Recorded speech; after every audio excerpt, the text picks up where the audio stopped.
वृंदावन बिहारी लाल की जय।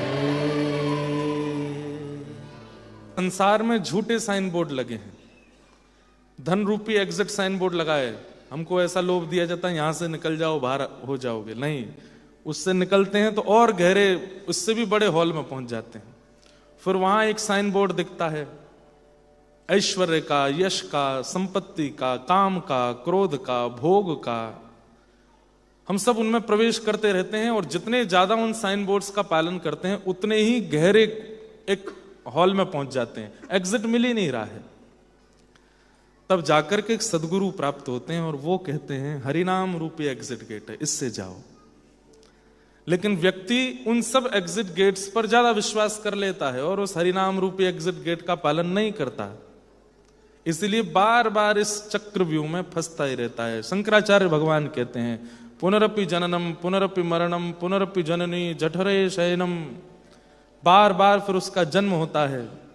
और केवल मानव बन के नहीं आता, वो कभी छिपकली बन के आता है, कभी आपके ऑस्ट्रेलिया की स्पाइडर बन के आता है, कभी क्रोकोडाइल, डार्विन के क्रोकोडाइल बन के आता है, कभी कुछ, बार बार योनियां बदलता रहता है, लेकिन इस संसार चक्र से बच ही नहीं पाता।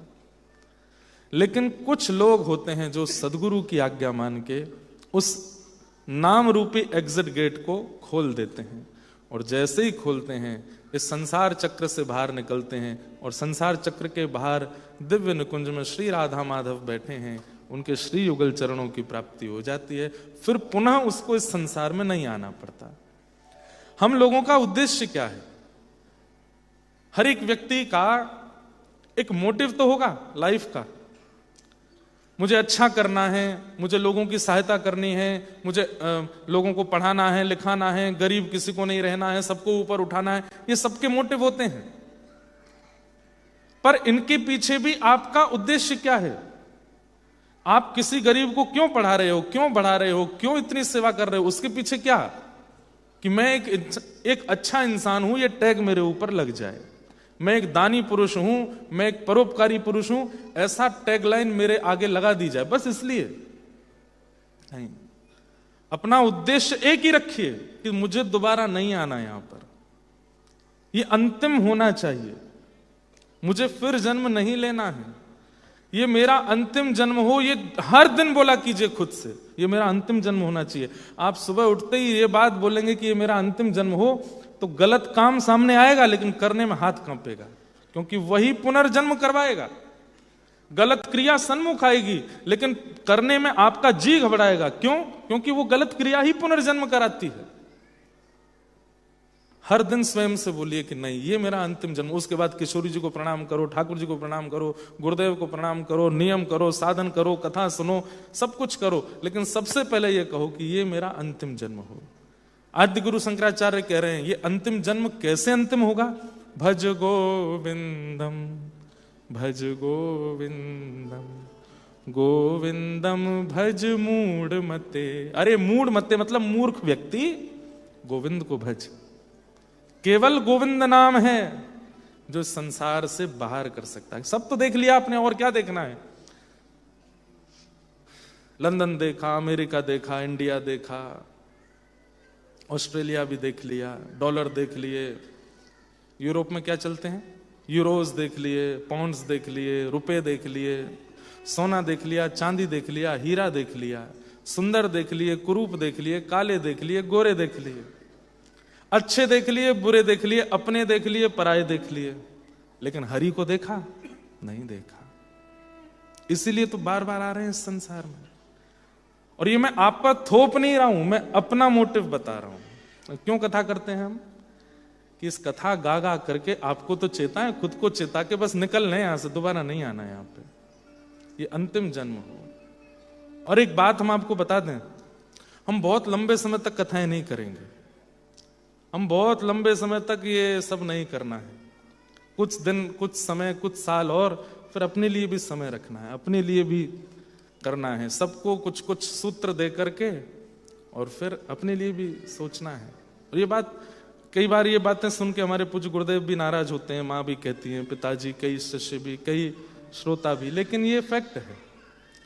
जीवन भर इसमें आपको कथा सुनाने में तो इतना आनंद आता है कि उससे बड़ा कोई आनंद नहीं, कोई सुख नहीं।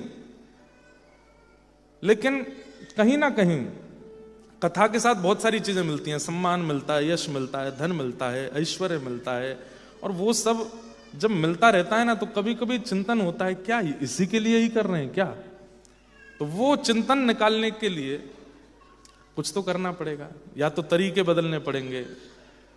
अब गृहस्थी भी हैं तो वो सब भी आवश्यक होता है, लेकिन बहुत समय तक नहीं। और अभी टाइम है, कुछ साल बाद ऐसा समय बचेगा भी नहीं कि कथाएं हों, इतना भयावह समय आ जाएगा। इसलिए क्या करो, जय राधे जय राधे राधे, जय राधे जय श्री राधे, जय कृष्ण कृष्ण कृष्ण, जय कृष्ण जय श्री कृष्ण। श्री हरि व्यास देवाचार्य जी, निम्बार्क परंपरा के आचार्य, उनके द्वारा लिखा गया ये युगल मंत्र है। युगलाष्टक भी बोलते हैं कई लोग। लाली रो रही है सुन के कि महाराज जी आप यूं क्यों कह रहे हो, कथा नहीं करोगे। मैं बड़ी होके कथा कराऊंगी, आप कह रहे हो कथा नहीं करूंगा, इसीलिए रो रही है। श्यामा गौरी नित्य किशोरी, प्रीतम जोड़ी श्री राधे। गाओ, श्यामा गौरी नित्य किशोरी, प्रीतम जोड़ी। कितनी सुंदर बात है, पता है? ये इसका पाठ किया कीजिए घर में। महावाणी श्री निम्बार्क परंपरा में जैसे अन्य अन्य परंपराओं में सबके ग्रंथ हैं, ऐसे ही निम्बार्क परंपरा का ग्रंथ महावाणी सेवा सुख, उसमें श्री हरिव्यास देवाचार्य जी ने ये पद लिखा। कैसी हैं किशोरी जी? बोले श्यामा गोरी, गोरी हैं। और कैसी? बोले नित्य किशोरी, इतनी सी हैं बस, इससे बड़ी नहीं होती किशोरी जी। किशोरी जी की युवावस्था और उससे बड़ी अवस्था के चित्र नहीं होते। किशोरी जी के चित्र सदा कुमार और पौगंड अवस्था के ही होते हैं, छोटी सी हैं, किशोरी हैं वो। किशोरी का अर्थ क्या होता है? जिनको युवावस्था नहीं आती उनको किशोरी कहते हैं। किशोरी जी छोटी सी हैं। इसलिए हमारे व्रज के कई रसिक कहते हैं कि इनसों कछु ना कहिए। अब कोई श्री राधा रानी के पास जाता है और बरसाने राधा रानी से जाए कहीं के ऑस्ट्रेलिया में हमारा ये काम कराए दो, हमारे बच्चों को ये क्लियर करवा दो, इतना ये करवा दो, इतनी संपत्ति दिला दो। अरे वो छोटी सी हैं, क्या जाने? जानती तो सब है लेकिन है तो छोटी सी। अगर आप प्रत्यक्ष किशोरी जी को देख लेंगे तो नेत्र इस बात से सजल हो जाएंगे कि मैं इतनी सी लाली से क्या मांगता था। छोटे बालक को तो घर में जब कष्ट होता है ना, दुख होता है, तब भी छोटे बालक को प्रसन्न ही रखा जाता है। हम जब छोटे थे हमारे दादाजी चल बसे, वैकुंठ गमन हुआ उनका, तो हमारी माता जी और सब घर के लोग सब क्या कहते, सो रहे हैं अभी बाबा सो रहे हैं, थोड़ी देर बाद उठ जाएंगे। और हम कहते आप लोग रो क्यों रहे हो? बोले इनको ताता हो गई है, बीमार हो गए, जबकि उनका शव रखा था, वे पधार गए थे। लेकिन उससे ये बात समझ आती है कि छोटे बालक को अत्यंत कष्ट और पीड़ा की बातें कही नहीं जाती, उसको नित्य सुख दिया जाता है। हम श्री जी से क्यों कह देते हैं कि हम कष्ट में हैं, हम पीड़ा में हैं, हमारे घर में ये चल रहा है, हमारे परिवार में ऐसा चल रहा है? क्यों बताना? वो लाली हैं छोटी सी, उनके नाम में इतना प्रभाव है कि वो नाम आपके सारे कष्टों को दूर कर देगा। और एक बात कहें, जब आप श्री राधा श्री राधा श्री राधा कहते हैं ना, और आपके जीवन में जो कष्ट होता है, तो ठाकुर जी को चिंता होती है कहीं ये कष्ट किशोरी जी को ना बता दे। इसलिए श्री राधा नाम गाने से ठाकुर जी कष्ट दूर करते हैं कि श्री जी को ना पता चले कि इसको कष्ट क्या है। ललिता विशाखा आदि सखियां उन कष्टों को दूर करती हैं कि कहीं श्री जी को ना पता चल जाए। क्योंकि जैसे ही आर्तनार्थ से कोई कहता है श्री राधा, वे तो तुरंत उठ बैठती हैं, अरे ललिता, अरे विशाखा, ये कौन पुकार रहा है, ये कौन मुंह को बुला रहा है? ठाकुर जी को चिंता होती है कि कहीं श्री जी को श्रम नहीं हो जाए, इसलिए श्री राधा कहते ही ठाकुर जी लग जाते हैं उसके काम संवारने में। क्यों? कहीं ये बहुत दिन तक कष्ट में रहा तो श्री जी को बताएगा, श्री जी को पता चलेगी तो वो कष्ट में आ जाएंगी। इनसों कछु ना कहिए, बस एक ही बात कहिए, बोले क्या? राजी रहो, आप राजी रहो, आप प्रसन्न रहो, मैं बहुत आनंद में हूं, आप बस प्रसन्न रहो। बंधुओं सोच के जाया कीजिए, ऑस्ट्रेलिया से बरसाना जा रहे हैं, वृंदावन जा रहे हैं, ठाकुर जी शिकायत करेंगे, सब बातें मन की कहेंगे, जो जो हमारे साथ होता सब कह देंगे, लेकिन वहां जाके श्री जी को देख करके भूल जाया कीजिए। जैसे एक छोटी सी लाली को देख के, छोटे से बालक को देख के, उसके नेत्रों में दया देख के, उसके भाव में करुणा देख के हम कैसे पिघल जाते हैं, ऐसे पिघल जाया कीजिए ठाकुर जी को देख के। हरि व्यास देवाचार्य जी जिन्होंने ये पद रचना की, अनेक पद हैं इनके भी महावाणी में, इनका चरित्र भी बहुत सुंदर है। अब पूरा चरित्र तो हम कभी सुनाएंगे, पर ये अपने गुरुदेव से दीक्षा लेने के लिए गए तो इनके गुरुदेव ने इनसे पहला प्रश्न किया, सब लोग ध्यान से सुनो, इधर देखो, कि बताओ, हमें देख के बताओ क्या दिखाई दे रहा है।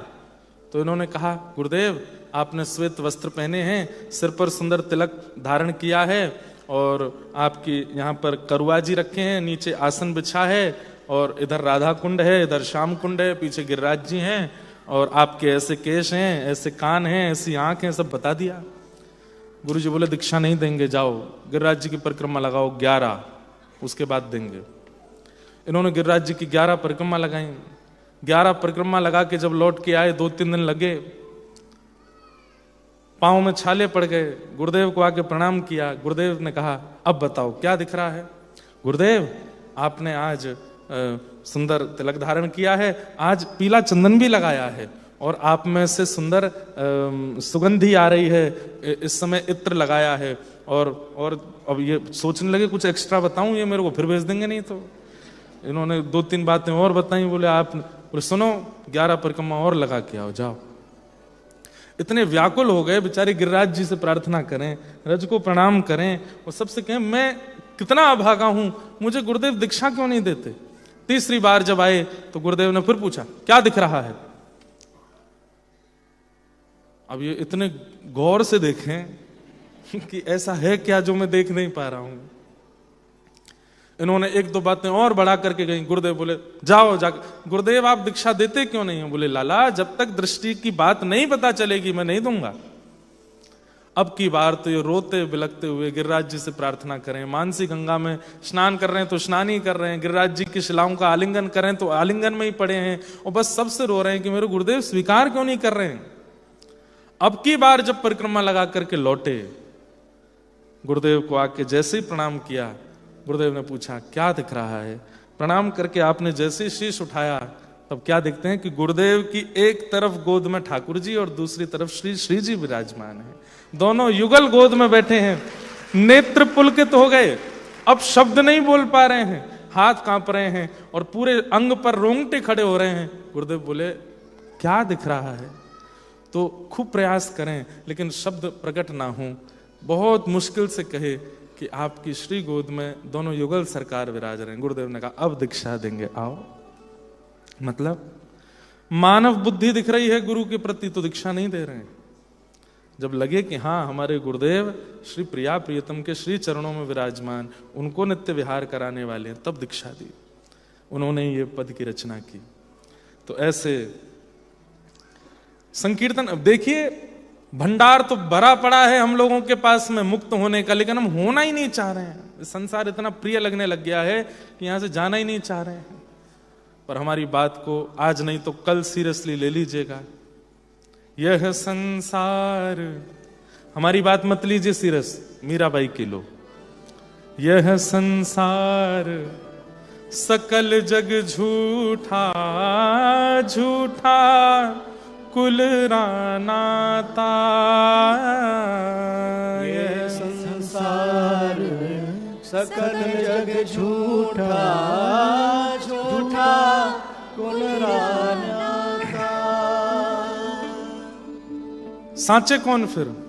मीरा के प्रभु गिरधर नागर, मीरा के प्रभु गिरधर नागर, मीरा के प्रभु नटवर नागर, मीरा के प्रभु नटवर नागर, हरि चरणाचितराचि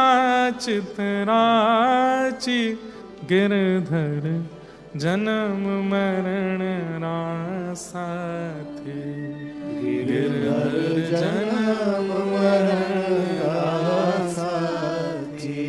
हो याए नाय बिसरू में दिन राती, हो याए नाय बिसरू में दिन राती, गिरधर जन्म मरण रासा थे, गिरधर जन्म मरण रासा थे। एक ही है बस, बिन गोपाल को नहीं अपनो, सब झूठे हैं संसार में। हम नीचे आके तो नहीं बोल सकते, लेकिन यहां बैठ के सब बोल सकते, सब झूठे। कोई भी आपके साथ केवल और केवल और केवल और केवल स्वार्थ से जुड़ा है, उसका कोई काम सिद्ध हो रहा है आपसे, चाहे वो आपके परिवार का ही व्यक्ति क्यों नहीं है। और ये बात सब जानते हैं, मेरे बताने की कोई आवश्यकता नहीं है। कभी प्रयास करना जबरदस्ती नालायक बनने का। जानते हैं नालायक किसको कहते हैं? जो किसी लायक ना हो। एक बार कोशिश करो, समर वेकेशन हो, विंटर वेकेशन हो, वेकेशंस में करोगे तो काय बात की नालायक।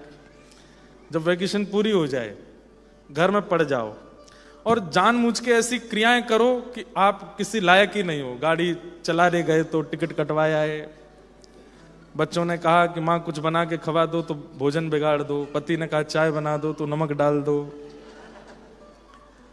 सासू माँ कहें कि कपड़े धो लाओ उसमें पूरे रंग रोगन कर लाओ, कोई मतलब सब जगह ऐसा कर दो कि भाई सब कहें कि ये तो किसी काम का है ही नहीं। फिर देखो योजनाएं बनने लगेंगी आपको त्यागने की, किसी काम के नहीं है।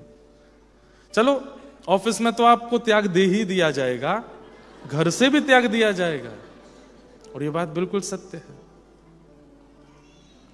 लेकिन आप चाहे लायक बनो चाहे नालायक बनो, आपके सेवा के ठाकुर जी आपको नहीं छोड़ेंगे, वो हमेशा आपके पास रहेंगे। आप उनको बढ़िया कस के पोशाक पहना दो तो ये चूं भी नहीं करेंगे कि मेरे को दब रहा है। आप उनको खूब बढ़िया वाली पोशाक पहना दो तो भी कुछ नहीं कहेंगे। बढ़िया 56 भोग पवा दो तो राजी हो जाएंगे, और बढ़िया मिर्च विर्च डाल के जो है बिल्कुल बेस्वाद भोजन करा दो तो कुछ नहीं कहेंगे, हमेशा आपके संग रहेंगे। भगवान से किसी ने पूछा कि आपको कभी चिंता होती है? ठाकुर जी बोला एक ही चिंता रहती है मुझे। क्या? मानव की, कि अपना कल्याण कर ले कैसे भी बस।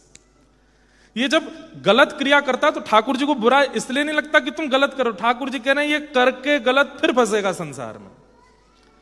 लेकिन जब भजन करते हैं, कि एक कोई मुझसे बोल रहा था कि हम भगवान का नाम गाएं, आप लोग कहते हैं कथा वक्तागण ठाकुर जी का नाम गाओ, किशोरी जी का नाम गाओ, भगवान इतने ज्यादा अपने नाम को सुनने के आदी क्यों हैं?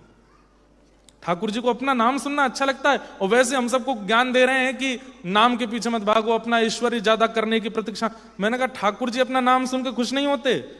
ठाकुर जी जब देखते हैं कि मेरा नाम गा रहा है तो ठाकुर जी को यह प्रसन्न होते कि अब ये अपना कल्याण कर लेगा, क्योंकि नाम में व्यस्त है तो गलत क्रिया की ओर नहीं जाएगा, और गलत क्रिया नहीं करेगा तो पुनरपि जन्म इसका नहीं होगा। इसलिए ठाकुर जी प्रसन्न होते हैं। उनका नाम सुनने, वो कोई नाम सुनने के शौकीन थोड़े ही हैं। ठाकुर जी को यह प्रसन्नता होती कि चलो अपना कल्याण कर रहा है, अब ये मेरे पास आएगा। जैसे आपका कोई बहुत प्रिय, वो अपनी वीजा फाइल डाल देता है, प्रोसेस में चल रहा है, तो आप कितने एक्साइटेड रहते हैं, अब आएगा, इसका वीजा आएगा, ये वीजा आएगा, फिर ये टिकट लेगा, ये उतर के आएगा। जब वो लैंड करता है आपके ऑस्ट्रेलिया में, तो हवा में भी सुगंधी लगने लगती है जब प्रिय कोई आता है। उस समय रेड लाइट भी कष्टदायी लगने लगती है, उस समय सब कुछ प्रिय लगने लगता है जब आपका कोई। ऐसे ही ठाकुर जी प्रतीक्षा कर रहे हैं, मेरी, आपकी, हम सबकी। बस वो चाहते हैं कि हम अपना कल्याण करके आ जाएं उनके पास। इसी उद्देश्य से हम कथा करते हैं, इसी उद्देश्य से आप सुना करो, और कोई उद्देश्य मत रखिए। हजारों लोग बैठे हैं, समझ में ये बात 10-20 को ही आ रही है, लेकिन 10-20 भी सुधर जाएं तो ठीक है। अगले वर्ष फिर से आने का मैं प्रयास करूंगा। मुझे पास समय तो आ गया है कि 1 जून से 3 जुलाई के बीच में समय है, ऑस्ट्रेलिया न्यूजीलैंड आ सकते हैं। बाकी ये सब निर्णय ठाकुर जी के ऊपर होते हैं। अगर आना हुआ तो इन्हीं समय में आएंगे अगले वर्ष। अच्छा, अगली बार हमने ये भाव रखा है कि हम 3-3 दिन के ये शॉर्टकट टूर नहीं करेंगे, अगली बार 7-7 दिन के हों। लेकिन उसमें एक बात और भाव रखा है, एक जगह का तो फिक्स कर दिया, मेलबर्न में अष्ट सखाओं की वार्ता। मेलबर्न में हमारे श्री जी बाबा के अष्ट सखा सूरदास, नंददास, कुम्मनदास, शीत स्वामी, परमानंद दास, गोविंद दास आदि आदि इन अष्ट सखाओं की चर्चा। सिडनी में भागवत कथा, और तीसरी जगह अभी फाइनल देखते हैं, एडिलेड भी हो सकता है, कोई और भी हो सकता है, पर्थ वाले भी चिल्ला रहे हैं यहां भी आओ। तो तीसरी जो जगह होगी वहां भक्तमाल करेंगे। भक्तमाल तो अलग अलग विषय हो जाएंगे। भागवत जी यहां पर, अष्ट सखा मेलबर्न में, भक्तमाल तीसरी जगह, और फिर न्यूजीलैंड भी जाएंगे तो हो सकता है राम कथा न्यूजीलैंड में करें। तो ये सब क्रम बन सकते हैं। पर अब ऑस्ट्रेलिया के साथ साथ नॉर्थ अमेरिका भक्ति पथ भी एक्टिव हो रहा है इस साल से। इस साल 11 और 12 अगस्त टोरंटो में 2 दिन का सत्र है नॉर्थ अमेरिका भक्ति पथ। वहां पर पहली बार किसी कथा में 2 दिन में 10,000 रजिस्ट्रेशन हुए हैं। इतने वैष्णव आने वाले हैं। फिर यूएस वीजा का वेट कर रहे हैं पूरी टीम का, वो भी हो जाएगा तो फिर यूएस में तो वहां पे भी समय देना है। भारत वाले कहेंगे यहां से भाग जाओ, वहीं रहो विदेशों में, तो वो भी ध्यान रखना है। तो ऐसा करेंगे। पर मेरा पता है क्या, मैं ये कोई आपको बहुत ज्यादा सिंपैथी लेने के लिए नहीं कह रहा, मेरे को कभी कभी मन होता है कि कभी कभी गैप देना चाहिए, एक आध बीच में होना चाहिए।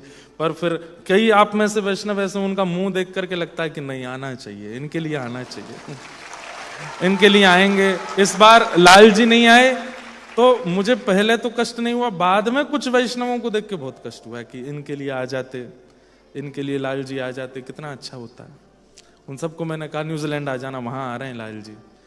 तो मन में आता भी है कि थोड़ा रुका जाए, पर फिर होता है कि कई ऐसे प्रेमी वैष्णव हैं, उनके लिए अब सोचो हमारे जैसे एक सामान्य व्यक्ति में दया आ जाती है तो किशोरी जी में कितनी दया होगी, श्री लाल जी में कितनी दया होगी, वो मानव को देख के कैसे पिघल जाते होंगे ना। तो बस इसीलिए आने का प्रयास करेंगे। 1 जून से 3 जुलाई की बड़ी लंबी है, 1 महीना का समय है, तो इसमें देखते हैं अगले वर्ष बनाएंगे कार्यक्रम।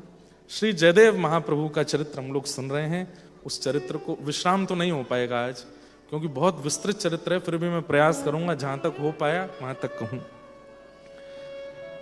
जयदेव महाप्रभु पद्मावती के साथ उनका विवाह हुआ और वापस अपने गांव में जाकर के निवास करने लगे। एक दिन स्वप्न में ठाकुर जी की मधुर लीला का अनुभव हुआ और श्री जयदेव महाप्रभु ने ठाकुर जी के विवाह का दर्शन किया किशोरी जी के साथ, और विवाह के बाद श्री प्रिया प्रियतम मधुर लीला विलास कर रहे हैं। उसी मधुर लीला विलास को श्री जयदेव महाप्रभु ने गीत गोविंद में लिखा, गीत गोविंद की रचना हुई। इतना प्रिय लगा महाप्रभु जगन्नाथ को गीत गोविंद। बंधुओं, प्रेमी महाप्रभु जगन्नाथ जैसा दुनिया में देखा नहीं होगा आपने। आज की भाषा में कहूं तो ऐसा दीवाना नहीं देखा होगा आपने। अपने भक्तों के इतने दीवाने हैं ठाकुर जी। आज जयदेव महाप्रभु को गीत गोविंद की रचना किए 1500 वर्ष के आसपास हो गया है। आज भी महाप्रभु जगन्नाथ जी रात्रि गीत गोविंद पहन के ही सोते हैं। बिना गीत गोविंद पहने महाप्रभु जगन्नाथ जी के शयन नहीं होता। एक वस्त्र में इसी प्रकार का सिल्क का वस्त्र है ना गीत गोविंद मेरे पास, ये रहा, ये महाप्रभु जी के अंग का ही है। इसमें उड़िया भाषा में गीत गोविंद देखो, ये अक्षर कुछ हैं, ये दिखाई दे रहे होंगे, ये रहे, ये सब गीत गोविंद लिखे हैं। इसी को पहन के सोते हैं महाप्रभु जगन्नाथ जी रात्रि में। इतना प्रेम ठाकुर जी को गीत गोविंद से है। क्यों? क्योंकि गीत गोविंद में श्री ठाकुर जी का नित्य विहार श्री जी के साथ में जो जयदेव महाप्रभु को अनुभव होता था वो वर्णन किया उन्होंने। अच्छा, एक बात मैं स्पष्ट कर दूं, गीत गोविंद प्रारंभिक भक्तों के लिए नहीं है। जिन्होंने अभी अभी भक्ति पथ पर आना प्रारंभ किया है, अभी अभी भाई नए नए ड्राइविंग सीखे हो तो थोड़ी स्पीड लिमिट से नीचे ही चलाओ।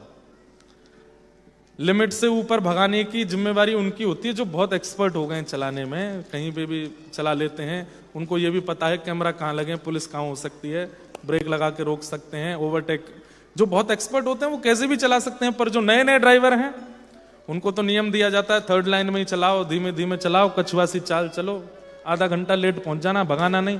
ऐसे ही भक्ति में जिन्होंने अभी प्रवेश किया है, जो अभी नए नए आए ही हैं, गीत गोविंद उनके लिए केवल इतना है कि वो केवल पाठ करो, उसका अर्थ मत देखो, उसका अर्थ मत सुनो। क्यों? बहुत गहरा है। क्योंकि आप प्रारंभिक भक्ति में अगर गीत गोविंद के भीतर प्रवेश करने लग गए, देखने लग गए, तो आपके मन में बहुत संशय हो जाएंगे, आप उस लीला का ध्यान नहीं कर पाओगे। जो व्यक्ति खूब समय निकाल चुका है, सालों साल बीत चुके हैं, नित्य तिलक धारण करता है, नित्य ठाकुर जी की केली में विलास करता है, अपने सदगुरु और उनकी वाणी पर अटूट विश्वास करता है, ऐसी परिस्थिति में जब आ जाओ तब गीत गोविंद में प्रवेश करो। यूनिवर्सिटी लेवल की बातें हैं भक्ति में, तो इसलिए स्कूल में पढ़ने वाले बस इसका पाठ कर लीजिएगा, ज्यादा इसमें भीतर प्रवेश मत कीजिएगा। क्योंकि ठाकुर जी और श्री प्रिया जी की नित्य केली है, नित्य विलास है। उस नित्य विलास का, अब जो आजकल का सिनेमा देखते हैं, आजकल की मूवीज देखते हैं, आजकल के लैला मजनू वाले गीत सुनते हैं, वो अगर गीत गोविंद के भीतर प्रवेश करेंगे और गीत गोविंद के अर्थ पढ़ने लगेंगे तो उनको आजकल के लड़का लड़की वाला ही प्रेम दिखेगा वहां पर भी, और वो दिखा तो आपको तो अपराध लगेगा ही, बताने वाले को भी अपराध लगेगा। इसलिए ये अपराध मत कीजिएगा, गीत गोविंद का पाठ करो। और जब श्री प्रिया प्रियतम का नित्य विलास ही आपका सर्व सुख बन जाए, बस अब और कहीं मन है नहीं, उनके नित्य विहार में ही हमारी रुचि है, तब गीत गोविंद के अर्थों को समझने का प्रयास करना, तब सुख मिलेगा। महाप्रभु जगन्नाथ गीत गोविंद से अति प्रसन्न हो गए। गीत गोविंद का धीरे धीरे इतना प्रचार हो गया कि उत्कल राष्ट्र में लगभग सब लोगों को गीत गोविंद याद होने लगे। जाकर के सब महाप्रभु जी के सामने गीत गोविंद का पाठ करते हैं और श्री जगन्नाथ जी अति प्रसन्न होते। गीत गोविंद इतना सुंदर है, तो गीत गोविंद के साथ साथ जयदेव महाप्रभु का भी बहुत प्रचार हो गया। जिसका प्रचार होता है उससे जलने फूकने वाले लोग बहुत हो जाते हैं, बेवजह उससे चिढ़ने लगते हैं। और एक बात आपसे, एक बात बहुत अच्छे से निवेदन कर दूं, काम क्रोध लोभ मोह आदि आदि दोष यदि आपके अंदर आए हैं तो आप बहुत गंभीर बीमार नहीं हो, लेकिन अगर आपके अंदर ईर्ष्या आ गई है तो ये ऐसी बीमारी की तरह है जिसका कोई इलाज नहीं है। इसलिए ईर्ष्या को मत आने दीजिएगा। लेकिन दुर्भाग्य की बात यह है कि इस हॉल में बैठे हुए भी और संसार में भी सबसे ज्यादा ईर्ष्या ही है लोगों के अंदर। आप लोग तो कमाते हैं, आप लोग तो बनाते हैं, आप लोग तो गाड़ियां लेते हैं, तो आपसे ईर्ष्या हो जाती है। हम तो ठाकुर जी का चरित्र सुनाते हैं, हमसे ईर्ष्या हो जाती है। चरित्र सुनाने वाले से ईर्ष्या, सामान्य कथा करने वाले से ईर्ष्या हो जाती है। ये गा कैसे लेता है, ये सुना कैसे लेता है, ये बोल कैसे लेता है, इसकी कथा में भीड़ क्यों हो जाती है, इसको लोग सुनने क्यों चले जाते हैं, इसलिए भी ईर्ष्या। ईर्ष्या का दोष बहुत खराब है और ये ठाकुर जी को बिल्कुल प्रिय नहीं है। इसलिए यदि किसी में ईर्ष्या है किसी व्यक्ति के प्रति, तो पहले भजन बाद में कीजिएगा, पहले उस ईर्ष्या के दोष को नष्ट करो, क्योंकि वो ठाकुर जी से मिलने में बहुत बड़ी बाधा बन जाएगा। तो एक राजा को जयदेव महाप्रभु से मीठी ईर्ष्या होने लगी। सब लोग इधर देखो, इधर देखो, ध्यान से सुनो सब लोग। और उस ईर्ष्या के कारण, विद्वान तो वो राजा भी था, उसने भी एक ग्रंथ लिखा, उसका नाम भी गीत गोविंद लिख दिया। बड़े बड़े पंडित ब्राह्मणों को बुलाया, डर के मारे बेचारे सब पहुंचे, सबको दक्षिणा दी। बोले क्या करना है? बोले जगन्नाथपुरी में जाकर के मेरे गीत गोविंद का प्रचार करो, इसका प्रचार होना चाहिए, इसका प्रभाव होना चाहिए। उन ब्राह्मणों ने गीत गोविंद पढ़ने के बाद में राजा से कहा कि भगवान आपने बहुत अच्छा लिखा है, लेकिन जयदेव महाप्रभु के द्वारा विरचित गीत गोविंद में शब्द भी हैं, छंद भी हैं और साथ ही साथ प्रेम भी है। आपके गीत गोविंद में छंद हैं, शब्द हैं, लटके झटके हैं, पर प्रेम की थोड़ी कमी लगती है। राजा तो क्रोधी हो गया, बोले कि कितनी दक्षिणा चाहिए ये बताओ, मेरा गीत गोविंद है, इसका प्रचार करो सब जगह। उनका गीत गोविंद दबना चाहिए, मेरा श्रेष्ठ होना चाहिए। ब्राह्मणों ने कहा जैसी आज्ञा। जाकर के अब गीत गोविंद का प्रचार करने लगे तो वहां के लोगों ने उसका खंडन किया, बोले गीत गोविंद तो जयदेव महाप्रभु का, ये किसका गीत गोविंद ले आए हो। ये विवाद इतना ज्यादा बढ़ने लगा कि इस विवाद में जयदेव महाप्रभु के गीत गोविंद का पाठ करने वालों की टोली एक हो गई और उस राजा के डर से करने वाले प्रचार की टोली एक हो गई। सबने कहा कि कौन सा गीत गोविंद श्रेष्ठ है। तो फिर निर्णय यह हुआ कि एक काम करते हैं, दोनों गीत गोविंदों को जगन्नाथ भगवान के पास रखते हैं। रात्रि में कपाट बंद होंगे, ठाकुर जी शयन करेंगे, सुबह उठ करके मंगला में देखते हैं, जिस गीत गोविंद को विशेष स्तर ठाकुर जी देंगे हम उसको स्वीकार करेंगे। रात्रि में दोनों गीत गोविंद रख दिए। राजा भी आके बैठा। जयदेव महाप्रभु को तो था कि भाई कोई भी लिखे हमको क्या, लेकिन उनके शिष्य उनको भी ले आए। रात्रि में दोनों गीत गोविंद रखे गए। रात भर वहां संकीर्तन कीर्तन चलता रहा। जैसे प्रातःकाल महाप्रभु जगन्नाथ जी के मंगला के लिए द्वार खुले तो क्या देखा कि सामने चौकी पर जयदेव महाप्रभु के द्वारा विरचित गीत गोविंद रखा था और उस राजा के द्वारा विरचित गीत गोविंद को जगन्नाथ प्रभु ने फाड़ फूड़ करके फेंक दिया। पूरे गर्भगृह में उसके पन्ने पड़े थे। जय हो जय हो जय घोष होने लगा। राजा के जो समर्थक थे वे तो डर के मारे कर रहे थे, वो भी जय जयकार करने लगे। वो सब जयदेव महाप्रभु की जय जयकार करने लगे, लेकिन राजा को इतना अपमान बोध हुआ। बोले संसार का व्यक्ति अस्वीकार कर ले तो जीवित रहा जा सकता है, लेकिन जगन्नाथ जी अस्वीकार कर रहे हैं, अब मैं जीवित नहीं रहूंगा। और वो राजा तुरंत दौड़ा समुद्र की ओर प्राण त्यागने के लिए। महाप्रभु जगन्नाथ जी बोले है तो ये भी भक्त, लिखा तो इसने भी कुछ है, लेकिन मुझे प्रिय नहीं लगा, उसमें मैं क्या करूं। उसने वो तो दौड़ रहा था अपने प्राण त्यागने के लिए, तो महाप्रभु जगन्नाथ एक ब्राह्मण का रूप धारण करके पहुंचे और जाकर के रोका। राजन, महाप्रभु जी ही गए, जगन्नाथ जी गए, क्या कर रहे हो। बोले महाप्रभु जगन्नाथ जी ने मेरे गीत गोविंद को स्वीकार करना तो दूर की बात, उसके पन्ने फाड़ दिए, अब मैं जीवित नहीं रहूंगा। तब उस ब्राह्मण ने कहा देखो तुमने एक अपराध किया, एक नहीं दो अपराध किए। क्या? पहला अपराध, तुम ठाकुर जी के वैष्णव के प्रति प्रतिस्पर्धा कर रहे हो, कंपटीशन कर रहे हो उससे। अरे उसने गीत गोविंद जगन्नाथ जी को रिझाने के लिए लिखा, लेकिन तुमने गीत गोविंद लोक रंजन के लिए लिखा, जगत को रिझाने के लिए लिखा। तो दो अपराध ये हुए कि एक तो भगवान के भक्त से प्रतिस्पर्धा और दूसरा किसी भाव का निर्माण जन को रिझाने के लिए, ठाकुर जी को रिझाने के लिए नहीं। आप कैसे कह सकते हैं इस बात को? तो बोले कि जब गीत गोविंद की रचना जयदेव ने की, सबसे पहला जाकर के महाप्रभु जी को सुनाया। तुमने सुनाया? राजा बोला मैंने तो नहीं सुना। तुमने क्या किया? ब्राह्मणों को बुलवा करके अपना गीत गोविंद पढ़वाया कि अच्छा है कि नहीं, अच्छा है तो इसका प्रचार करो। तुमने महाप्रभु जी को सुनाया? तब उस राजा ने कहा अब मैं क्या करूं? बोले अपना एक काम करो, जयदेव महाप्रभु के पास जाओ और उनके गीत गोविंद में एक एक श्लोक अपने हृदय का जोड़ दो, बस यही हो सकता है, गीत गोविंद तो उन्हीं का ही रहेगा। तो राजा बोला कि इतना सब गहन चिंतन बताने वाले आप कौन हो? मैंने आपको पहले तो देखा नहीं यहां पे, आप कौन हो? इतने में ही मंद मुस्का गए ठाकुर जी, और इनकी मुस्कान में ही पता चल जाता है ये कौन है। जैसे ही मंद मंद मुस्काए, राजा बोला कौन है प्रभु, कौन है आप? तुरंत महाप्रभु जगन्नाथ प्रकट हो गए और प्रकट होकर के राजा को कहा मैं किसी को अस्वीकार नहीं करता, मैं किसी का त्याग नहीं करता, मैं तो सबको चाहता हूं कि सब मेरे पास जयदेव की तरह सब गीत गोविंद लिखें, लेकिन तुमने जो भूल की वो सुधार दी है, अब जाओ। तब वो राजा गए और जयदेव महाप्रभु के चरणों में जाकर के प्रणाम किया और प्रणाम करके उन्होंने फिर गीत गोविंद के पाठ, तब से नियम बन गया क्या? नित्य महाप्रभु जगन्नाथ जी का शयन गीत गोविंद से ही होता है। और केवल महाप्रभु जगन्नाथ का नहीं, बद्रीनाथ में बद्री विशाल भगवान का, द्वारिका में द्वारिकाधीश जी का, यहाँ जगन्नाथ भगवान का, दक्षिण में श्रीरंगनाथ भगवान का, सबका शयन गीत गोविंद से ही होता है। चारों दिशाओं में भारत के गीत गोविंद से ही ठाकुर जी का शयन होता है। कभी बद्री विशाल जाओ, रात्रि में आप जाकर के जब शयन का दर्शन करोगे तो गीत गोविंद गाया जाता है, दशावतार स्तुति गाई जाती है, वो भी जयदेव महाप्रभु की है, उसी से शयन होता है। हाँ, एक बार बहुत सुंदर लीला है। क्या? सुता एक माली जू, माली की जू बैगन की बारी माज, तोरे बन माली गावे कथा सग पाँच की।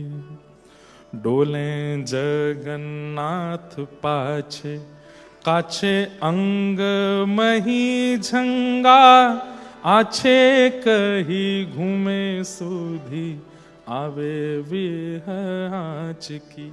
बहुत सुंदर लीला है, सुनो।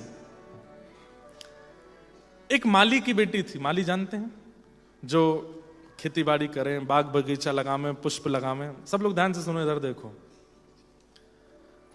उनकी बेटी रोज जगन्नाथ जी का दर्शन करने जाती थी और उसी समय एक महापुरुष वहां बैठ करके गीत गोविंद गाते थे।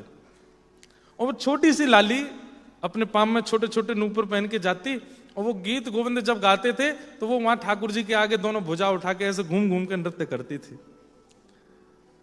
तब इतनी भीड़ नहीं होती थी महाप्रभु जी के सामने। रोज जाते जाते उस लाली ने उन पंडित जी के द्वारा गाए गए उस गीत गोविंद के सर्ग को याद कर लिया, रट लिया उसको। अब वो क्या करती है, अब जब कोई चीज नई नई याद होती है ना तो व्यक्ति उठता बैठता खाता पीता उसको गाता ही रहता है। अब वो छोटी सी लाली क्या कर रही है, सुता एक माली की लाली, जो बैगन के बारी मांझ, बैगन के बगीचे में, तोरे बन माली गावे, वहां पर बैगन तोड़ते हुए पुष्प तोड़ते हुए गीत गोविंद गाती है। और गीत गोविंद का 5वां सर्ग गाती है। 5वां सर्ग कौन सा है? रति सुख सारे गतम अभिसारे, मदन मनोहर वेशम। मुझे बहुत प्रिय है ये, जैसे शतकमला कुछ बहुत प्रिय है, ऐसे ये भी बहुत प्रिय है, भोपाली।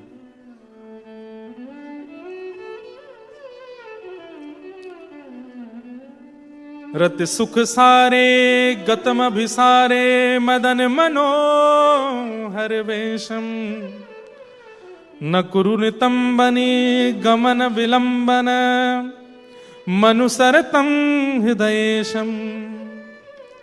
धीर समीरे यमुना तीर, बसती बने बनमाली। धीर समीरे यमुना तीर, बसती बने बनमाली।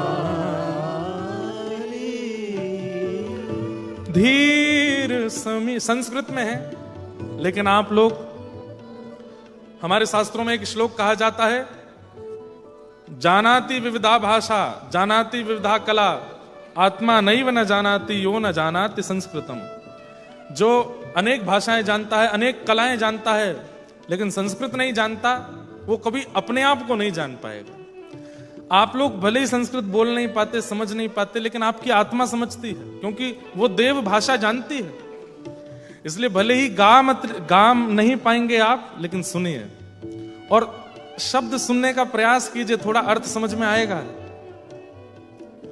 गीत गोविंद का 5वां सर्ग। हे धीर समीरे यमुना तीर, बसती बने वनमाली।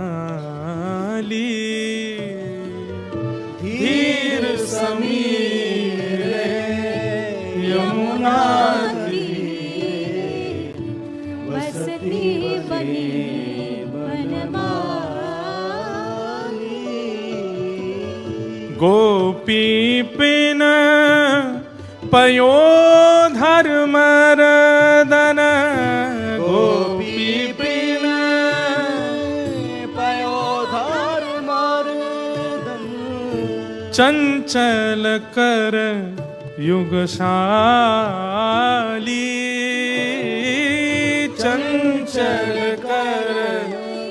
प्रभावशाली। हे धीर समीरे यमुना तीरे बसती बने वनमाली। ओ धीर समीरे यमुना तीरे बसती बने वनमाली। बैगन के बगीचे में छोटी सी लाली, और बैगन के बगीचे में कभी कहीं कांटे लगे हैं, कहीं गड्ढे हैं, कहीं नीचे से बेल के नीचे से जाना पड़ता है, और वो चलती फिरती यही गा रही है। वहां महाप्रभु जगन्नाथ श्री मंदिर में बैठे बैठे झूम रहे हैं, रोक नहीं पा रहे। बलभद्र सुभद्रा जी कह रहे हैं कहाँ बे हो लाला? बोले मैं तो जा रहा हूं। बोले कहाँ? अरे एक छोटी सी लाली इतना सुंदर गा रही है, मेरा मन रह नहीं पा रहा है, मैं सुन में जाऊंगा।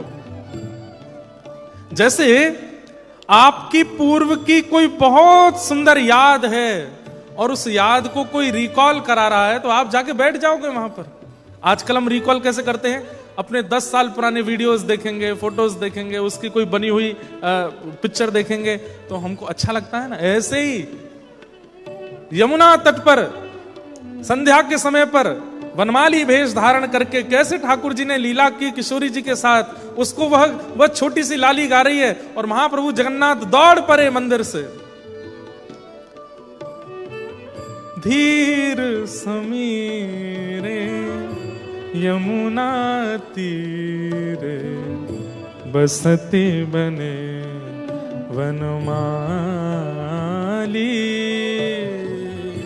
धीर समीरे यमुना तीरे बसती बने वनमाली।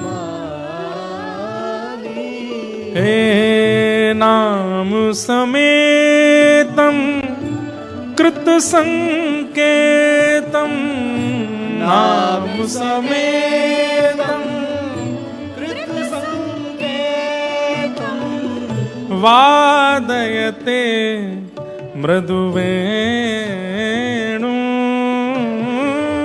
वादयते मृदुवेणु। ओ बहुमनुते तनुते तनु संगत, बहुमनुते तनुते तनु संगत। पवन चलित मपिरेणु, पवन चलित अपिरेणु। ओ धीर समीरे यमुना तीरे बसती बने वनमाली। धीर समीरे यमुना तीरे बसती बने वनमाली। अब वो माली की छोटी सी लाली गा रही है और ठाकुर जगन्नाथ जी का ये विशाल रूप, उसको नहीं पता कि पीछे ठाकुर जी हैं। आहा, जहां वो जाती है उसके पीछे पीछे जा रहे हैं। डोले जगन्नाथ पाछे कांचे अंग मही झंगा। जैसे महाप्रभु जगन्नाथ जी ऐसे साड़ी जैसी पहनते हैं, वो झंगा जो बड़े बड़े वस्त्र पहनते हैं। डोले जगन्नाथ पाछे कांचे अंग मही झंगा, आछे कही घूमे सुधी आवे विरहाच की। जैसे कोई थोड़ी पर हाथ लगा करके सुनता है, ऐसे महाप्रभु जी उसको सुन रहे हैं। वो छोटी सी लाली कहीं बेल होती है, कहीं ऐसे जा रहे हैं, वहां कांटे लगे हैं, उसके नीचे घुस जाती है, तो महाप्रभु जगन्नाथ भी उसके पीछे पीछे जा रहे हैं और उसके सुंदर भाव को सुन रहे हैं। इतने में ही मंदिर के घंटे घड़ियाल बजने लगे। महाप्रभु जगन्नाथ जी दौड़ करके वापस मंदिर में आए।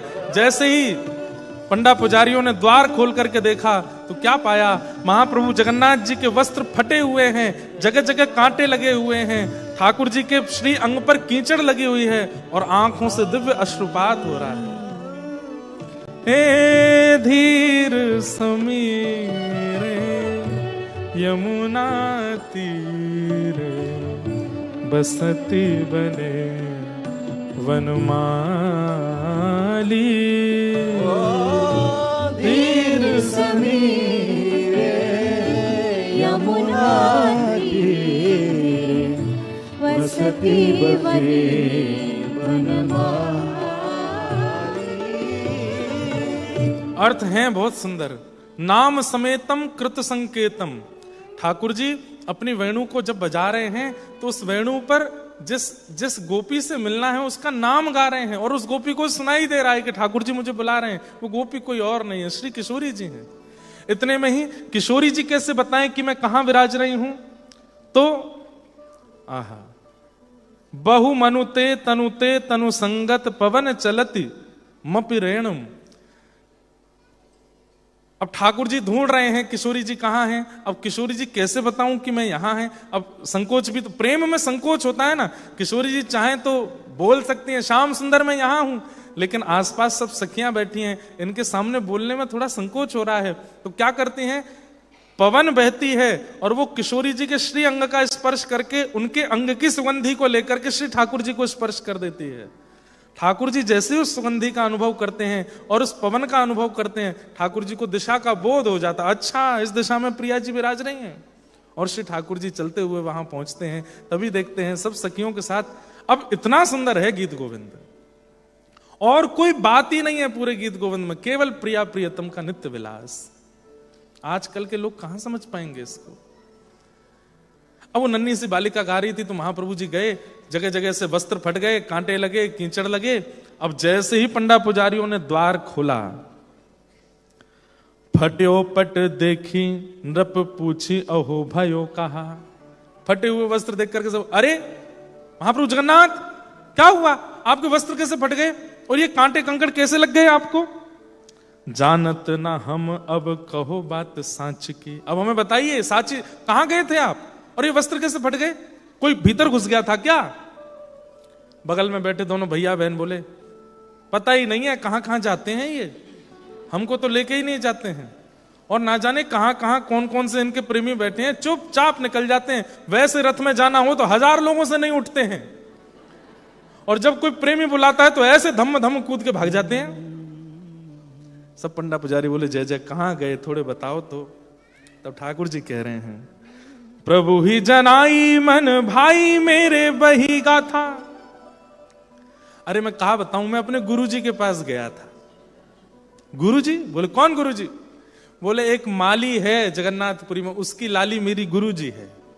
बोले गुरुजी क्यों है? अरे वो गीत गोविंद का 5वां सर्ग मेरे को याद करा रही है, इतनी सुंदर सुंदर लीला सुनाती है, उसको सुनने के लिए मैं गया था। अच्छा कहां गए थे? प्रभु ही जनाई मन भाई मेरे वही गाता। अरे वो तो एक माली की लाली है, बैगन के बगीचे में गा रही थी खड़े होकर के, तो सुनने गया तो बैगन के बेल के भीतर प्रवेश करने में, झाड़ियों में जाने में मेरे को कांटे लग गए, मेरे वस्त्र फट गए।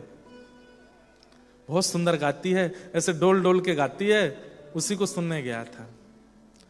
पंडा पुजारी बोले खुद को बैगन का भोग नहीं लगता, निषेध है, मंदिर में बैगन का भोग नहीं लगता जगन्नाथ जी को, और खुद डोलने चले गए बैगन के बगीचा में। जय जय, चलो आपके वस्त्र ठीक कर दें। ठाकुर जी के वस्त्र आदि सब उचित किए, भोग लेके आए तो ठाकुर जी भोग नहीं लगा। मैं क्या हुआ? बोले कि तुमने घंटे घड़ियाल बजा दिए, 2-3 श्लोक सुन के मुझको भागना पड़ा, मेरे मन में अभी भी वही चल रहा है, मैं भोग प्रसाद नहीं पाऊंगा। बोले कैसे पाएंगे? बोले उसको बुलाओ यहाँ पे, वो छोटी सी लाली को यहाँ लेके आओ और उसको बोलो पूरा सुनाए मुझे बैठ करके। वो जब पूरा सुना देगी उसके बाद मैं भोग पाऊंगा। सब पंडा पुजारी राजा सब सोचने लगे, बताओ बड़े बड़े ब्राह्मण गुरु नहीं बनाए इन्होंने, माली की लाली गुरु बना ली। पालकी भेजी गई, राजशाही पालकी गई है माली के यहां। जैसे ही वो पालकी आई, माली बोला अरे महाराज क्या हुआ? बोले आपकी लाली को महाप्रभु जगन्नाथ बुला रहे हैं। माली तो नाचने लगा, उसकी पत्नी, उसके सब परिवार के लोगों में मानो जैसे ठाकुर जी बुला रहे हैं। और वो छोटी सी लाली उस पालकी में बैठ करके जा रही है, पूरा जगन्नाथपुरी उस लाली के दर्शन करके निहाल हो रहा है, महाप्रभु जगन्नाथ बुला रहे हैं। भीतर प्रवेश होते ही सब पंडा पुजारियों ने दिव्य दिव्य सुगंधित जल से उस लाली को स्नान कराया, स्नान करा करके नई पोशाक पहनाई, बिल्कुल सुंदर उसका श्रृंगार पत्रावली आदि करके जैसे ही महाप्रभु जी के सामने ले गए, महाप्रभु जी के अधर पर ऐसी मधुर मुस्कान और ऐसे झूमने लगे और मानो जैसे कह रहे हो सुनाओ। सामने खड़े होकर के वो लाली गाने लगी, धीर समीरे यमुना तीरे बसती बने वनमाली, धीर समीरे यमुना तीरे बसती बने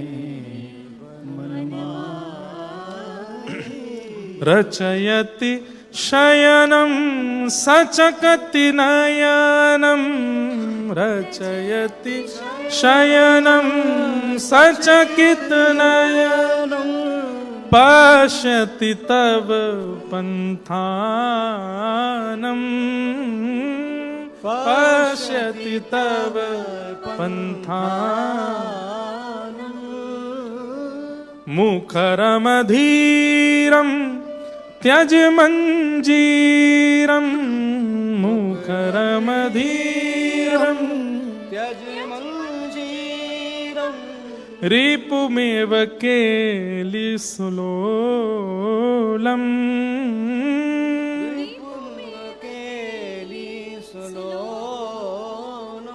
हे धीर समीरे यमुना तीरे बसती बने वनमाली, धीर समीरे यमुना तीरे बसती बने वनमाली। फेरी नप डोणी है आड़ी बात जानी, महा कही राज रंग पढ़े निकिठोर जाने, अक्षर मधुर और मधुर स्वर निहिसो गावे जब लाल प्यारी ढंग हिल आनवे। सुनिए है रीति एक मुगल ने धारी लई, पढ़े चढ़े घोड़े आगे श्याम रूप ठानी है, पोथी को प्रताप स्वर्ग गावत है देव वधु, आप ही जोरी जी लखो निज कर आने के। राजा ने उस लाली को सुंदर महाप्रभु जगन्नाथ जी के आभूषण पहनाए और आभूषण पहना करके लाली से कहा नृत्य करो। अब वो लाली नृत्य करे और ब्रह्म वेदी पर महाप्रभु जगन्नाथ नृत्य कर रहे हैं उसके साथ। तब से राजा ने घोषणा कर दी और सबको कह दिया, आज के बाद गीत गोविंद का पाठ यदि कोई भी करेगा तो महाप्रभु जगन्नाथ जी को आसन देना पड़ेगा, क्योंकि बिना आसन के यदि गाओगे तो महाप्रभु जगन्नाथ दौड़ करके आएंगे, उनको बैठने की जगह नहीं मिलेगी, तो बेचारे कभी भीड़ में, कभी कंकड़ में, पत्थर में, कांटों में लगेंगे, उनको श्रम होगा। इसलिए तब से नियम बना दिया कि महाप्रभु जगन्नाथ जी के लिए जो भी गीत गोविंद गाएगा उसको आसन रखना अनिवार्य है। इसलिए गीत गोविंद का पाठ करते समय ठाकुर जी का एक आसन लगाना चाहिए। और दूसरा नियम क्या बन गया, बोले रात्रि में अगर कोई गीत गोविंद गाएगा तो महाप्रभु जी भागेंगे उसके पास, इसलिए वस्त्र में गीत गोविंद लिख करके महाप्रभु जी के अंग से लगा दिया जाएगा। तक कहीं रात में भी कोई गा रहा हो तो महाप्रभु जी जाएंगे नहीं, क्यों? वस्त्र में गीत गोविंद हृदय से लगा हुआ है, इसी से ही संतुष्ट हो जाइए, आपको जाने की आवश्यकता नहीं है। ऐसे हमारे ठाकुर जी इतने प्रेमी हैं, इतना प्रेम ठाकुर जी के चित्त में भरा हुआ है। इसी प्रेम के कारण ठाकुर जी के भाव, ठाकुर जी की स्थिति, उसमें बस डूबने का मन होता है। श्याम सुंदर सदा हमको प्यारे रहे, हम उन्हीं के रहे, वो हमारे रहे। श्याम सुंदर सदा हमको प्यारे रहे, हम उन्हीं के रहे, वो हमारे। जिस डगर से मुरलिया की धुन आएगी, जिस डगर से मुरलिया की उस डगर पे उमरिया ये कट जाएगी, उस डगर पे उमरिया कट जाएगी, उस डगर पे उमरिया ये कट जाएगी, उस डगर में उमरिया कट जाएगी। उनकी तस्वीर मन में बसाए रहें, हम उन्हीं के रहें, वो हमारे रहें। उनकी तस्वीर मन में बसाए रहें, हम उन्हीं के रहें, वो हमारे रहें। एक बात तो माननी पड़ेगी बंधुओं, पुकारने पर ही ये आते हैं, किसी को बुलाया ना हो वो कैसे आवे। और इनके में विशेष भाव ये है कि करुण पुकार से जब बुलाओगे तो आते हैं। अच्छा आप कहोगे महाराज जी हम तो बहुत बुलाते हैं, आते तो नहीं। अरे पुकारते पुकारते जब नेत्र सजल हो जाए ना, समझना ठाकुर जी आ गए। ये नेत्र सजल ऐसे ही नहीं होते हैं। हमारे पूज्य मुरारी बापू एक बार कथा में कह रहे थे कि जब कृष्ण विरह में विरही रोने लग जाए तो समझ जाओ श्री कृष्ण उसको छू रहे हैं, इसीलिए वो रो रहा है। आते हैं, कोई करुण भाव से पुकारे तो सही, इनको बुलावे तो सही, ये आते हैं। मीराबाई पुकारती हैं ठाकुर जी को, जनाबाई पुकारती हैं, नामदेव पुकारते हैं, तुकाराम जी पुकारते हैं, सूरदास पुकारते हैं। हम पुकारते हैं पर हमारी पुकार में शब्द है, हमारी पुकार में स्वर है, हमारी पुकार में प्रेम नहीं है, वो उत्सुकता नहीं है, इसलिए ठाकुर जी आते नहीं। हमारी पुकार में सब भाव है लेकिन वैसा आकर्षण और प्रेम नहीं कि ठाकुर जी चले आवे।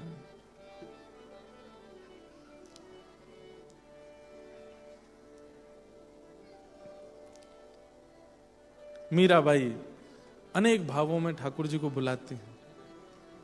साजन ज्यों जानो सुध लीजे, साजन ये मीराबाई का अंतिम पद है, ये जीवन का।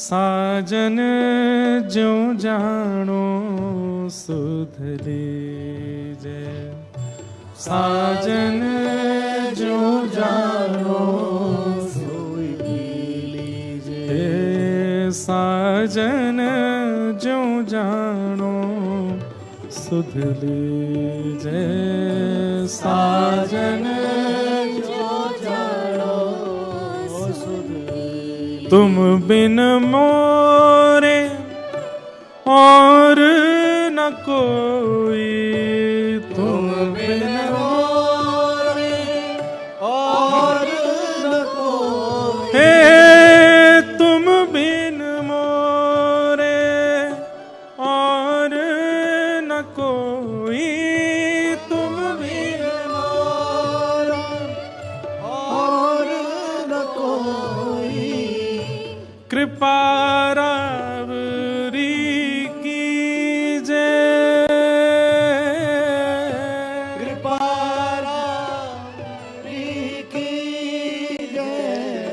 साजन जो जानो सुध लीजे, साजन जो जानो। क्या कह रही है मीराबाई? 22 साल की आयु आधी से अधिक हो चुकी है, युवावस्था में ही विधवा हो गई, घर छोड़ दिया, परिवार छोड़ दिया, सब छोड़ दिया, वृंदावन चली गई, वृंदावन से द्वारिका आ गई। अब 22 के जीवन में ऐसी कोई पीड़ा आई कि अब इनको वापस बुलाने आ गए हैं मेवाड़ के लोग। अनशन पर बैठे हैं ब्राह्मण की, यदि 22 वापस नहीं गई तो हम प्राण त्याग देंगे। क्यों? क्योंकि मेवाड़ में भुखमरी हो गई है, वहां पर अनाज नहीं हो रहा है। क्यों? बाईसा का अपमान किया, वैष्णव अपराध लगा है भूमि को। अब उस स्थिति में मीराबाई सोच रही है कि मैं वापस नहीं जाना चाहती वहां पर जहां मैं सब छोड़ के आई हूं। कैसे चली जाऊं? ब्राह्मण अनशन में बैठे हैं, बच्चे वहां भूखे मर रहे हैं, लोगों की स्थिति खराब है, सब हाथ जोड़ रहे हैं मीराबाई के आगे आके कि आप कृपा करिए, क्षमा कर दीजिए, दोबारा मेवाड़ चलिए। तब बाईसा कहती है, मैं एक अंतिम बार द्वारिकाधीश से बात करना चाहती हूं, यदि आज उन्होंने उत्तर नहीं दिया तो मैं वापस चल दूंगी। और तब मीराबाई अपने जीवन का अंतिम पद गाती हैं। क्या कह रही हैं? साजन ज्यों जानो सुध लीजो, हे मेरे श्याम सुंदर, आपको जैसे अच्छा लगे मेरी सुध लीजिए। आप चाहते हो कि मैं वापस चली जाऊं, फिर से इस संसार चक्र में पड़ी रहूं, चली जाऊंगी। लेकिन अगर चाहते हो कि मेरा प्रेम स्वच्छंद है तो अब मैंने आज तक जिद नहीं की, पर मैं आज कह रही हूं, अब मुझे स्वीकार करो। तुम बिन मेरे और ना कोई कृपा रावरी कीजिए। मेरी हालत कैसी हो गई है? दिन नहीं भूख, दिन नहीं भूख, रैन नहीं निद्रा, दिन नहीं भूख, रैन नहीं निद्रा, यूं तन पल पल छीजे, यूं तन पल पल छीजे। ओ मीरा के प्रभु गिरधर नागर, मीरा के प्रभु गिरधर नागर, हे मीरा के प्रभु गिरधर नागर, मीरा के प्रभु गिरधर नागर, मिल बिछुड़न मत दीजे, मिल बिछुड़न मत दीजे। हे नाथ, प्यास लगी हो पानी ना मिले तो कष्ट होता है, लेकिन प्यास लगी हो और पानी अधर पर लाकर के दूर कर लिया जाए, वो तो प्राण ले लेता है नाथ। आपके मिलन की प्यास थी मुझे, नहीं मिल रहे थे तो मैं जी रही थी, लेकिन अब मेरे इतने सन्मुख आकर के मेरे आधे से ज्यादा जीवन के निकलने के बाद ये मुझसे वापस जो भक्ति छीनी जा रही है नाथ, ये प्राण विदारक है। मीरा के प्रभु गिरधर नागर, मीरा के प्रभु गिरधर नागर, हे मीरा के प्रभु गिरधर नागर, मीरा के प्रभु गिरधर नागर, मिल बिछुरन मत दीजे, मिल बिछुरन मत दीजे। साजन जो जानो सुध लीजे, साजन जो जानो सुध लीजे। तुम बिन मोरे और न कोई, तुम बिन मोरे और न कोई, कृपा राब री कीजे, कृपा रावरी कीजे। ओ साजन जो जानो सुध लीजे, साजन जो जानो सुध लीजे। और मीराबाई एक पंक्ति को बार बार गाती हैं, मीरा के प्रभु गिरधर नागर, मिल बिछुड़न मत दीजिए। मिल बिछुरन मत दीजिए, मिल बिछुरन मत दीजिए, मिल बिछुरन, बार बार जब ये कह रहे हैं कि अब मिल गए हो, अब मुझे दूर मत करो नाथ। आज एक दिव्य तेज प्रकट हुआ। अनेक लोग ठाकुर श्री द्वारिकाधीश जी की मंगला दर्शन करने के लिए आए थे, लेकिन एक ऐसा तेज प्रकट हुआ कि सबकी आंखों के आगे प्रकाश आ गया, सब अपनी आंखें ढकने लगे और थोड़ी देर में वो प्रकाश शांत हुआ। तभी क्या देखते हैं कि श्री द्वारिकाधीश दुल्हा का भेष बना करके आए और मीराबाई का हाथ पकड़ करके अपने गर्भगृह में लेकर के गए, आलिंगन किया और श्री मीराबाई द्वारिकाधीश में ही विलीन हो गए। शरीर चली गई बाई साहब, उनके अंग भी नहीं मिला। द्वारिकाधीश पुजारी जी ऐसा बोलते हैं कि पुजारी जी उनकी पीछे साड़ी के पल्लू को पकड़ के भागे रोकने के लिए, लेकिन ठाकुर जी के हृदय में प्रविष्ट होकर के वो साड़ी का थोड़ा सा अंग निकला, आज भी है, अपने अंग में प्रविष्ट हो कर लिया बाईसा को। पुकारना पड़ता है, बुलाना पड़ता है और उसमें करुणा प्रेम इनको भरना पड़ता है, तब आते हैं वो। नहीं तो ढोल नगाड़े मजीरा खूब जोर जोर से पीटते रहो, बुलाते रहो, नहीं आएंगे ठाकुर जी। उसमें करुणा होनी चाहिए। गीत गोविंद उस करुणा को प्रदान करने वाला एक विशेष सहायक है। इसलिए गीत गोविंद का पाठ नित्य करिए और करते करते करते एक स्थिति ऐसी आएगी कि जब गीत गोविंद का आप गान करेंगे, आपके नेत्र अपने आप सजल हो जाया करेंगे। और वही करुणा चाहिए ठाकुर जी को बुलाने के लिए।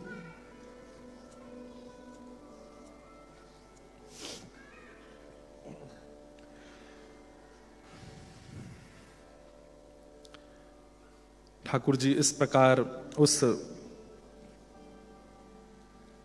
माली की लाली पर रीझ गए। तब से राजा ने नियम बना दिया कि अब कोई भी गीत गोविंद का पाठ बिना आसन लगाए नहीं करेगा। उस समय मुल्तान देश के एक पंडित जी आए हुए थे जगन्नाथपुरी। उन्होंने जगन्नाथपुरी में आकर के देखा गीत गोविंद का इतना प्रचार, गीत गोविंद लेकर के चले गए। मुल्तान में रहते थे, उनके घर के पास में एक मौलवी रहता था, वो खूब बड़े भाव से गाया करते थे। श्रुत कामला कुछ मंडल धृत कुंडल धृत कुंडल कलित ललित वनमाल जय जय देव। अब वो पठान, उसको क्या पता ये क्या गा रहे हैं, लेकिन उसको स्वर इतना अच्छा लगता था। वो जा रहा होता था अपने बादशाह के पास, लेकिन पंडित जी के घर के आगे रुक करके, और उसको समय उसका निकलने का और इनका गीत गोविंद गाने का एक ही था, रुक जाता था और रुक करके खूब भाव से श्रवण करता था, मदमस्त होकर के। अब 1 महीना 2 महीना ऐसे करते करते करते वो याद हो गया। एक दिन पंडित जी नहीं थे वहां पर, पंडित जी को विलंब हो गया स्नान ध्यान सेवा में, तो वो गया और वहां खिड़की से झांकने लगा कि आज क्यों नहीं गा रहे हैं। अब जब बहुत देर तक पंडित जी की आवाज नहीं आई तो बाहर से वो पठान ही गाने लगा। दिन मणि मंडल मंडन भवखंडन भवखंडन यदुकुल नलिन दिनेश जय जय देव हरे। ओ यदुकुल नलिन दिनेश। ये स्वर सुनते ही पंडित जी दौड़े, कौन गा रहा है कौन गा रहा है। तो देखा महाराज लंबी दाढ़ी, सिर पर पाग जो पहनते हैं वैसी पहनी है, और महाराज वो पठान गा रहा है बाहर खड़े होके। पंडित जी के तो नेत्र सजल हो गए। उसने कहा भैया ये तुमको याद कैसे हो गया। बोले कि आप रोज गाते हैं, मैं रोज सुनता हूं, मुझे बहुत अच्छा लगता है। मुझे नहीं पता इसका अर्थ क्या है, इसका भाव क्या है, इससे होगा क्या, पर मुझे बहुत अच्छा लगता है। मेरा मन नृत्य करता है जब मैं इसको सुनता हूं। ये आपके खुदा को बुलाने का कोई तरीका है क्या। बोले हाँ, हमारे भगवान प्रसन्न होते हैं इससे। ता सुनवे राधा रमण अवश्य पधारे। इसको सुन के ठाकुर जी आते हैं। एक और गीत गोविंद याद करा दिया, एक दो गीत गोविंद उसको याद करा दिए। उसने कहा मैं रोज गा सकता हूं इसको। बोले गाओ, लेकिन एक चीज का ध्यान रखना। बोले क्या? आसन लगा लेना।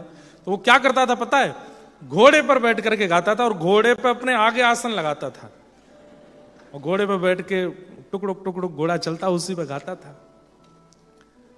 एक दिन बहुत जल्दी में था, आसन रखना भूल गया और बस गाने लगा, कालीय विषधार गंजन जन रंजन जन रंजन यदुकुल नलिन दिनेश जय जय देव। यदुकुल नलिन दिनेश जय जय देव हरे। अभिनव जलधर सुंदर रत मंदर रत मंदर श्रीमुख चंद्र चकोर जय जय देव हरे। ओ श्रीमुख चंद्र चकोर जय जय देव हरे। राधे कृष्ण हरे गोविंद गोपाला नंद जी को लाला यशोदा दुलारा जय जय देव हरे। राधे कृष्ण हरे गोविंद गोपाला नंद जी को लाला यशोदा दुलारा जय जय देव हरे। अब वो तो घोड़े पर बैठ करके गा रहा था बड़े प्रेम से, श्रीमुख चंद्र चकोर जय जय देव हरे, और भाव से नेत्र बंद करके घोड़े पर चाबुक मारता जाए, गाता जाए। भूल गया कि आसन नहीं रखा। इतने में ही क्या हुआ, मुल्तान में उसके घोड़े के आगे आंख खोल करके देखा तो सांवरे सलोने बड़े बड़े नेत्र और ठाकुर जी ऐसे भुजा करके उल्टे दौड़ रहे हैं। उसने कही, हैं ये कैसा बालक है, नीला नीला सा बालक उल्टा दौड़ रहा, इतनी तेज दौड़ रहा है घोड़े के पीछे। घोड़ा रोका, ए लाला इधर आओ, कौन हो भाई, ऐसे उल्टा क्यों दौड़ रहे हो? ठाकुर जी मुंह बना के बोले, दारी के तेने आसन ना लगायो मेरो, और तू गा रो है। अब मेरो तो नियम है गीत गोविंद कहीं भी गायो जाए तो मैं तो सुनवे आ जाऊं, तेने आसन ही ना दियो तो दौड़ दौड़ के सुनना हूं।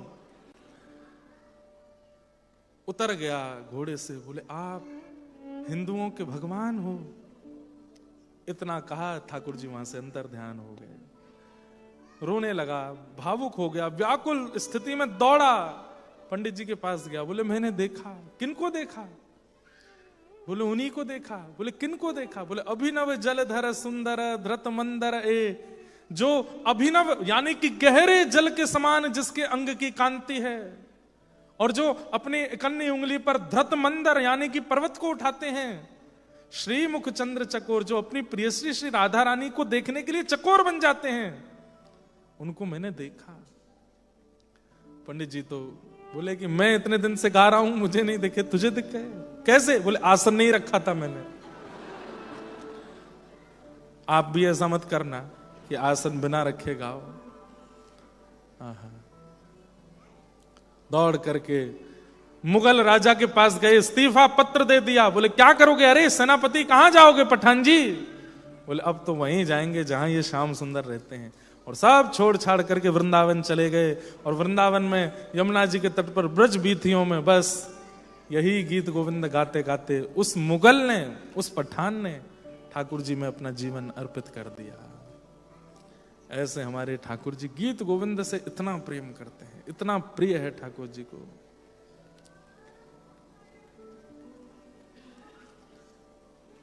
एक बहुत सुंदर भाव है, किशोरी मोहे अपनों कर लीजिए लाडली। मन में चिंता होती है, माली की लाली को मिल जाते हैं आप, एक पठान को भी मिल जाते हैं भक्ष भक्ष खाने। हम तो उनसे बढ़िया ही है ना, पठान से तो ठीक ही हैं। उस मौलवी से तो बढ़िया ही हैं। ठीक है, उनकी भक्ति भावना श्रेष्ठ तो होगी, लेकिन हमें नाथ इतनी कमी नहीं है कि जो आप हमसे मिल नहीं रहे हो, थोड़े तो ठीक ही हैं हम। हे नाथ कृपा करो, लेकिन नाथ नहीं कृपा करेंगे तो श्री जी कृपा करेंगे। किशोरी मेरी विनय मान लीजो, लाडली विनय मान लीजो, जग जंजाल छुड़ाए वास वृंदावन को दीजो। किशोरी मेरी विनय मान लीजो, लाडली विनय मान लीजो, जग जंजाल छुड़ाए पास वृंदावन को दीजो। जय जय श्री राधे। गीत गोविंद का आप लोग खूब ऐसे पाठ करना। चरित्र तो और भी है। वाह, बहुत बढ़िया। देखो हमारा स्टैचू है, इसको खूब मारो पीटो गालियां दो, कुछ नहीं कहेगा। आप सब लोग खूब ध्यान रखिए। विराजो। और महाप्रभु जी का चरित्र तो जयदेव जी का और भी है। आगे पद्मावती इनकी पत्नी की ऐसी पति निष्ठा का वर्णन है, पर वो सब फिर कभी सुनाएंगे।